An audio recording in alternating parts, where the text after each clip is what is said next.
자, 오늘날 이 결혼에 대한 이 부정적인 견해들이 많아지고 있습니다. 여러 가지 이유들이 있죠. 또 현실적인 상황들도 있는 것 같습니다. 요즘 젊은이들 경제적 이유로 인해서 결혼을 포기를 많이 합니다. 실제적으로 결혼 비용이 만만치가 않죠.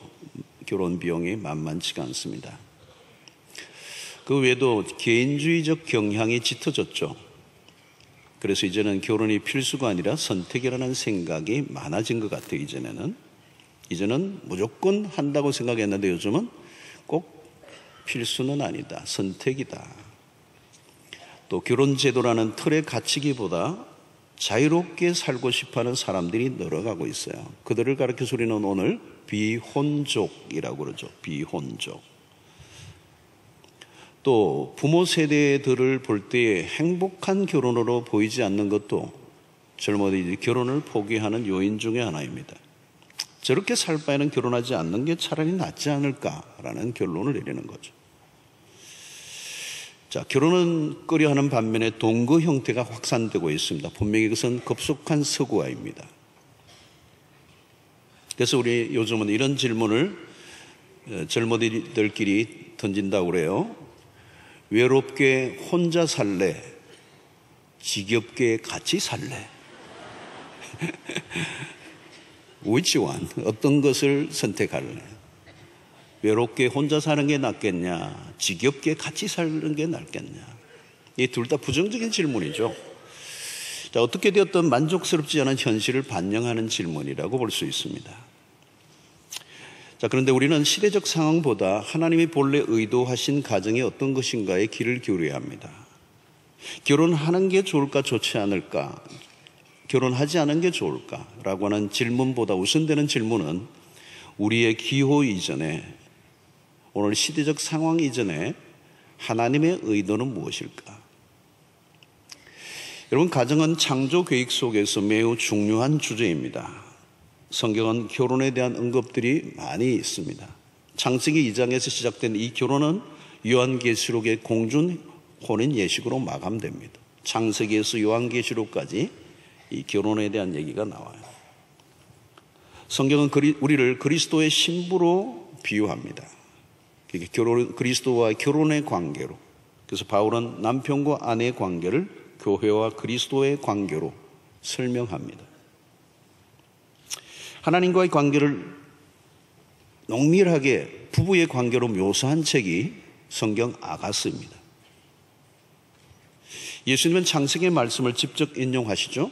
마태복음 19장 4절로 6절에 보면 예수께서 대답하여 이르시되 사람을 지으신 이가 본래 그들을 남자와 여자로 지으시고 말씀하시기를 그러므로 사람이 그 부모를 떠나서 아내에게 합하여 그 둘이 한 몸이 될지니라 하신 것을 읽지 못하였느냐. 그런즉 이제 둘이 아니요 한 몸이니 그러므로 하나님이 짝지어 주신 것을 사람이 나누지 못할지니라 하시니. 바울 역시 본문 24절을 에베소서 5장 31절에 똑같이 인용합니다. 그러므로 사람이 부모를 떠나 그의 아내와 합하여 그 둘이 한 육체가 될지니. 자, 한 남자가 부모를 떠나 한 여자와 합하여 한 육체가 되게 함으로 새로운 가족 단위를 이루게 하셨습니다. 자, 여기서 우리는 하나님이 가정에 대한 중요한 원리를 제공하고 있다는 것을 발견하게 되죠. 여기 핵심적인 것은 뭡니까? 사람이 그 부모를 떠나 그리고 그 아내와 합하여. 자, 부부가 한 몸이 되려고 하면 선행되는 게 뭡니까? 떠남이 있어야 한다는 거예요. 누구로부터? 부모로부터 떠나야 한다는 거예요. 자, 결혼은 특별히 남자가 부모로부터 떠남으로 시작됩니다. 떠나지 않으면 아내와 한 몸을 이룰 수 없다는 것입니다. 자, 이 부분은 한국 사회에서 매우 뜨거운 감자입니다. 우리의 문화에서 결혼은 여자가 부모를 떠난다는 의미가 더 강합니다. 그런데 성경은 남자가 부모를 떠나야 한다고 얘기합니다. 그러니까 가정을 이루는 일에 여자 쪽보다 남자 쪽의 책임이 더 강조되고 있는 거죠. 특히 가정에서 남자의 역할이 중요합니다. 남자가 애매한 태도를 보여서는 안 된다는 거예요. 한 가정을 책임진 가장으로서의 분명한 태도를 가지고 한 가정을 책임지는 분명한 태도를 보여야 합니다. 여기서 매우 중요한 것은 부모보다 아내와의 관계에 더 우선순위를 두어야 한다는 것입니다. 아내의 의견을 존중히 여겨주고, 이것은 부모를 무시하라는 말이 아니에요. 이것은 우선순위의 문제라는 것입니다. 성경적 가정에서 핵심은 부부의 관계라는 겁니다. 에덴에서도 아담과 하와 두 사람이 주인공이에요. 부부의 관계가 우선입니다. 부모보다, 자식들과의 관계보다 부부의 관계가 훨씬 더 우선적이어야 한다. 여러분, 중요한 우리의 인생의 인간관계들이 너무도 중요한 관계들이 많지만 가장 소중한 관계는 부부의 관계입니다. 그것이 성경적 원칙이에요. 부모를 잘 섬겨야 합니다. 자식들에 대해서 최선을 다해야 하지만 부부의 관계보다 우위에 두어서는 안 된다는 거예요. 오늘 제가 심각한 주제를 다루고 있습니다. 결혼한 남자는 부모를 공양해야 하는 의무보다 아내에 대한 의무가 더 우선적이라는 거예요. 남자가 가장 헌신해야 될 첫 번째 대상은 아내라는 거예요. 많은 경우에는 부모에게 효도하는 문제로 인해 다툼이 일어나고 급기야 이혼의 지경까지 가는 것이죠. 그것은 성경이 말하는 가정상은 아닙니다.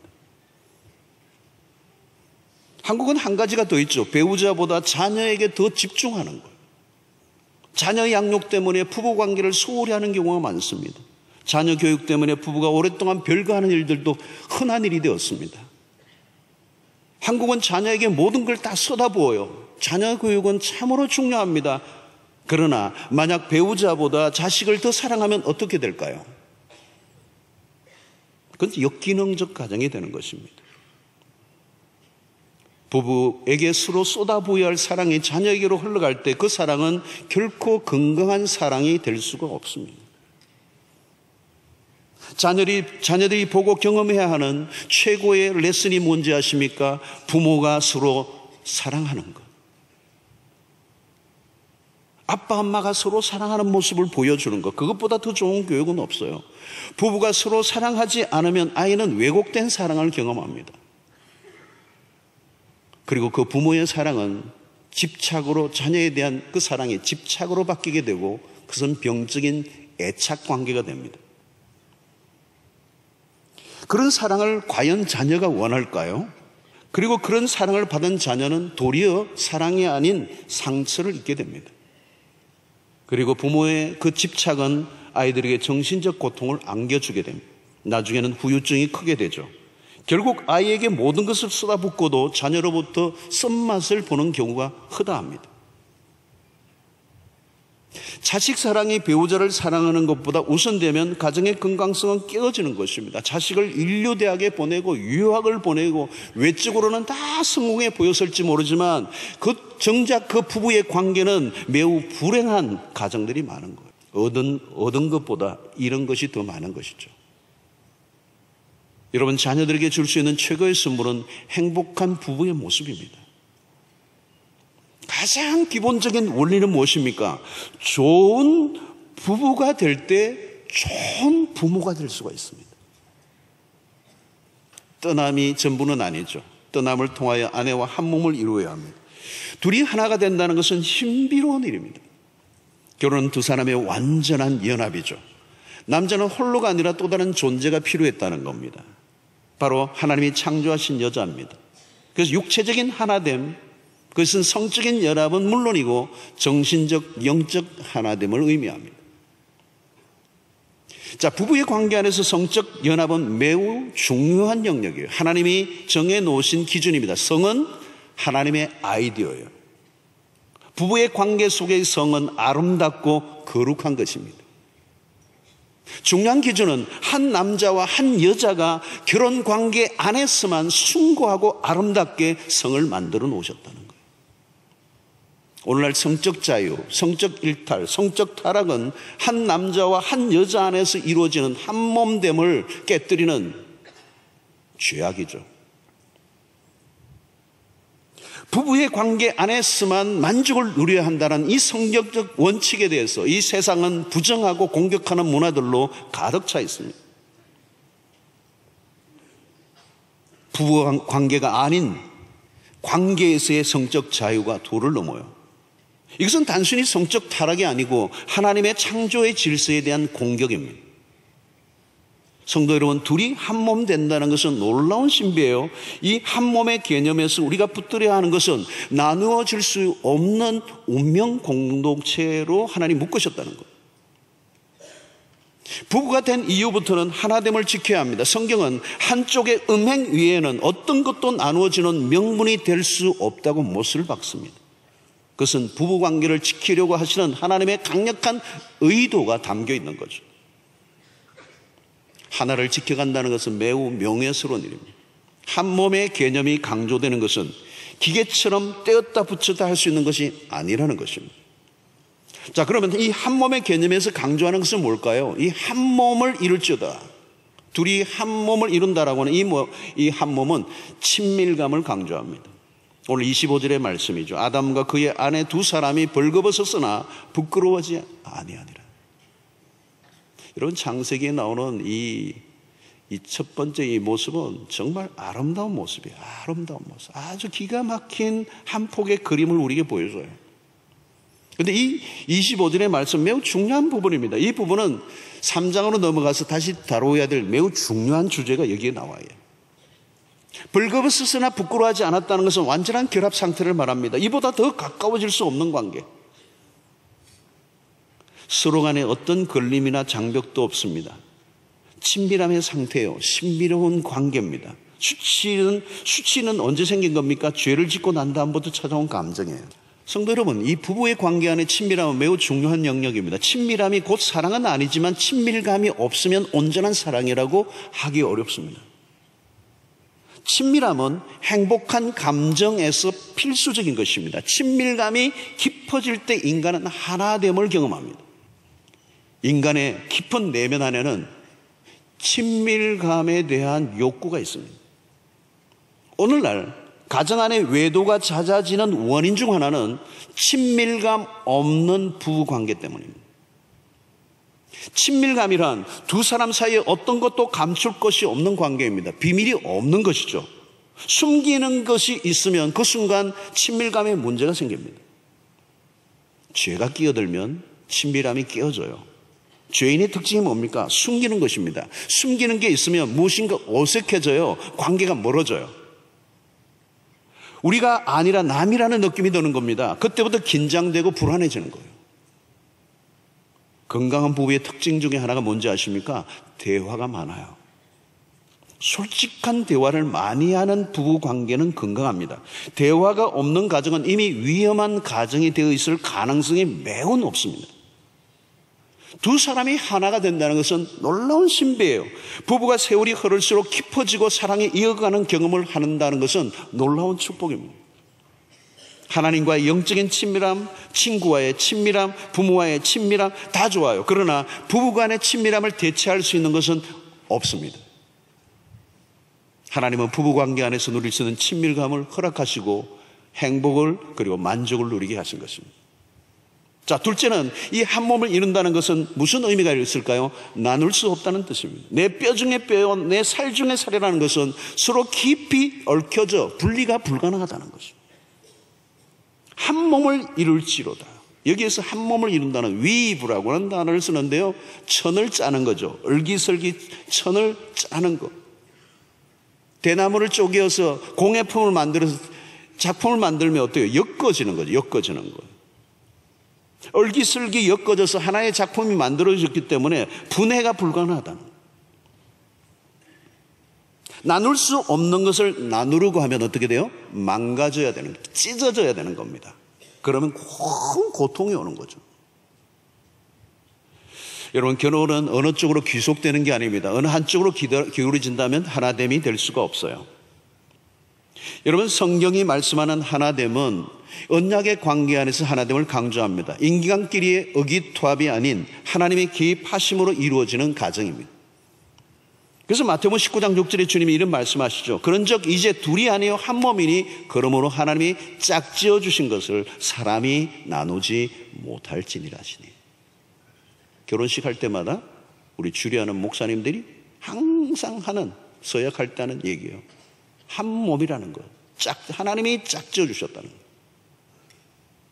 하나님이 짝지어 주셨다는 것. 하나 되게 하신 분은 하나님이시라는 겁니다.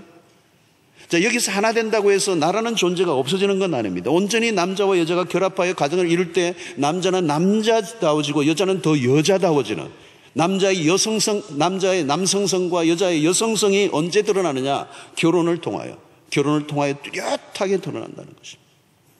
그러므로 결혼은 알맞은 사람을 찾는 게 아니라 내가 알맞은 사람이 되어가는 것입니다.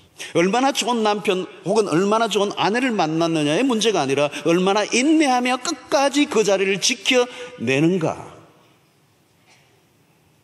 여러분, 한 몸을 이루어간다는 것은 쉬운 작업이 아닙니다. 누구에게나 위기가 있습니다.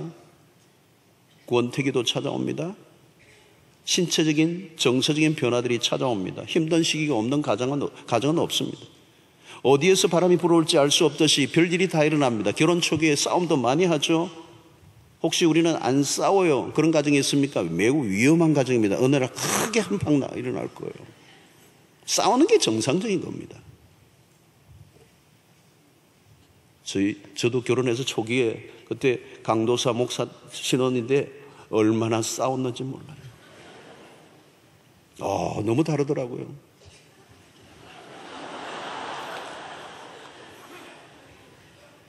싸우고 가면서 조금씩 알아가는 거예요. 그리고 서로 조율해 가는 것이죠. 한 몸을 이루어 가다 보면 서서히 깊어지게 되는 것입니다. 물론 두 사람만의 힘만으로 되는 거 아닙니다. 주님의 도우심이 있어야 돼요. 둘만 열심히 사랑한다고 될까요? 안 해요. 주님보다 더 사랑하는 게 있으면 안 돼요. 부부, 가정, 그게 우상이 되면 안 되죠. 주님을 사랑하는 부부, 그러면 그 주님께서 그 부부의 관계를 온전하게 유지시켜 주시는 놀라운 일들이 일어나요. 해답은 영적인 성숙입니다. 여러분, 신앙생활과 가정생활은 분리되어 있지 않습니다. 신앙생활은 교회에서 이렇게 하는데 집에서는 전혀 다르게 행동한다. 그건 불가능한 겁니다. 신앙생활과 가정생활은 똑같아야 합니다. 그러므로 이기심을 죽여야 돼요. 이기심을 꺾는 명약은 뭡니까? 십자가입니다. 나 중심이 아니라 상대방 중심으로 돌아가면 부부관계는 문제가 없습니다. 나보다 상대를 더 낮게 여기고 배려하고 희생하면 다툴 일이 없어요. 자기의 주장을 내려놓고 상대의 이야기에 귀를 기울여주기 시작해 보십시오. 여러분, 십자가로 사는 것이 무슨 선교지에서만 일어나는 것이 아니라 가정 안에서 경험해야 합니다. 자기 것만 챙기고 자기 좋은 것만 추구하고 상대를 배려할 줄 모르면 그건 충돌은 벌어질 수밖에 없는 것이죠. 남편이 외식하러 나가자 그러면 자기 좋은 거 먹으러 가면 보신탕, 뭐 그렇게 외식이에요? 상대를 위해서 해야죠. 왜 상처를 주는 것입니까? 왜 전쟁이 벌어집니까? 이기적인 거예요. 이기적인 모습 때문에. 사실 여러분, 집안일을 할 때도 남자가 할 일이 따로 있고 여자가 할 일이 따로 있나요? 여러분, 창세기를 살펴보면서 할 일이 무엇인가 하면 오늘의 상황과 세태를 따라다니기보다 하나님이 창조하신 원형을 확인하고 하나님이 본래 만드시고자 했던 가정이 무엇인가를 확인하고 그 가정으로 회복되는 일이에요. 여러분, 우리는 하나님이 만드신 것보다 더 나은 것을 만들어낼 능력이 없습니다. 하나님이 만드신 가정의 제도를 무시하고 행복과 기쁨을 얻을 수 있는 곳이 이 지상에 존재하고 있는가? 없다는 거예요. 여러분, 부부관계가 아닌데 다른 데서 행복을 찾을 재간이 없습니다. 우리는 성경을 보면 타락 이후에도 결혼은 저주가 아니라 축복으로 이어져요. 여러분, 인간이 죄를 지음으로 저주가 찾아오고 모든 게 우리의 땀을 흘려 수고하고 돈을 버는 것에서부터 얼마나 많은 저주가 이 땅에 가득했습니까? 그럼에도 불구하고 하나님은 이 결혼이라고 하는 제조는 보호를 하셨어요. 우리에게, 인간에게 축복으로 남겨두셨다는 거예요. 전도서 9장 9절을 보십시오. 내 헛된 평생의 모든 날. 전도서의 주제 아닙니까, 여러분? 헛된 평생의 날이라는 거, 이 세상에 어떤 걸 하든 다 헛된 거죠. 그래서 하나님이 해 아래에서 내게 주신 모든 헛된 날에 하나가 있어야 하나가. 내가 사랑하는 아내와 함께 즐겁게 살지어다. 그것이 내가 평생의 해 아래서 수고하고 얻은 너가 누릴 몫이라는 거, 몫이라는 거. 여러분, 전도서는 허무가 가득한 책입니다. 먹고 즐기는 거, 이 세상의 모든 우리가 성취하는 것들이 다 허무하다고 얘기합니다. 그런데 그런 허무와 절망 속에서도 남아있는 게 하나 있는데, 아내와 함께 즐겁게 사는 것이다. 성도 여러분, 오늘 시대가 참으로 힘든 시대예요. 모든 게 휘청거리고요, 고장난 기계처럼 미래가 밝아 보이지 않습니다. 요즘 저는 미세먼지를 쫙 읽어보면서 이게 뭐 대기 오염 문제가 아니고 이 시대의 모습 같아요. 뿌해요. 아무것도 보이지가 않아, 이 시대가. 사람들은 지쳐있고 답은 없고 피곤한 일상을 살아가고 즐겁고 행복한 게 없는 세상. 그 가운데서도 한 남자와 한 여자의 결혼만이 정상적이라는 이 성경적 진리에 세상은 시비를 걸고 있어요. 그래서 아내, 남편 대신에 무슨 단어를 많이 씁니까? 애인이라는 단어를 더 살고, 애완동물과 각종 장난감들과 게임들을 개발하고, 그런 것들이 주요한 결혼 생활의 대체가 될 수 있을 것처럼 몸부림을 치고 있는 이 시대. 과연 결혼제도, 부부의 관계를 넘어선 어떤 즐거움과 기쁨이, 만족과 희락이 우리에게 주어져 있는지 사람들은 몸부림을 치지만 성경의 답은 뭐예요? 없다예요, 없다. 대체 불가능해요, 대체 불가능. 창조의 세계에 하나님의 약속한 것이 없다는 거예요. 하나님은 힘들고 허무한 세상 속에서도 비틀거리지 않고 끝까지 승리할 수 있는 그 길을 우리에게 열어주셨는데, 그게 부부라는 거예요. 부부. 성도 여러분, 오늘 메시지의 핵심은 가정이고요, 그 가정의 핵심은 부부라는 거예요. 그리스도 안에서 하나 된 가정은 위력이 있습니다. 저는 여러분, 교회 안에서 봉사하시는 성도들 가운데서도 만약에 부부의 관계가 온전하지 않다면 교회 일을 잠시 내려놓고라도 그 부부의 관계가 온전히 하나됨으로 나중에 섬겨도 늦지 않아요. 뭐 교회에서는 열심히 하는데 부부의 관계는 소원하고 멀어져 있고 깨어져 있다면 그건 하나님이 기뻐하시는 모습이 아니에요. 그리고 온전한 봉사를 할 수도 없어요. 그 헌신이 무슨 제대로 된 헌신이겠습니까? 그건 위선이에요. 부부의 관계 속에서 자녀들에게서 보여줄 수 있는 최고의 레슨은 그거밖에 없는 거예요. 그래서 여러분, 자녀들이 좀 컸으면요, 부모들이 자녀들에게 뭘 하려고 하면 부모님들에게 그냥 우리 신경 꺼시고 부모님들 행복하게 사세요. 도와드리세요, 여러분. 부모들도 마찬가지예요. 결혼한 자녀들이 있다면, 얘들아, 너희들이 행복하기를 원한다. 우리들에게 신경 좀 덜 써도 괜찮다. 우리는 이겨낼 테니까 너희들이 행복하기를 원한다. 힘을 실어주세요. 그리고 그들이 진정으로 행복해지면 다시 우리에게 화답하는 역사가 일어날 거라는 거죠. 오늘 여러분, 결혼을 하고 자녀를 낳는 일은 하나님이 생육하고 번성하라고 하는 하나님의 명령에 대한 수행입니다. 그리고 이 땅을 다스리라고 하는 그 명령을 누가 해요? 한 몸 된 부부가 하는 것입니다. 홀로가 아니에요. 사회와 국가, 교회를 견고하게 세워가는 일에 건강한 부부의 역할만큼 중요한 것은 없습니다. 건강한 교회와 사회를 위해 건강한 가정의 기여가 절대적으로 필요해요. 그런데 지금 이것이 온 세상에 흔들리고 있습니다. 창세기의 말씀을 통하여 우리는 이 결혼 관계를 새롭게 하여 건강한 부부, 건강한 가정을 끝까지 지켜내는 일에 최선을 다함으로 하나님을 기쁘시게 할 뿐만 아니라 또 우리의 가정이 온전한 하나님의 나라를 세우는 일에 기여하는 건강한 가정으로 세워지는 그런 은혜가 있게 되기를 주의 이름으로 축원합니다.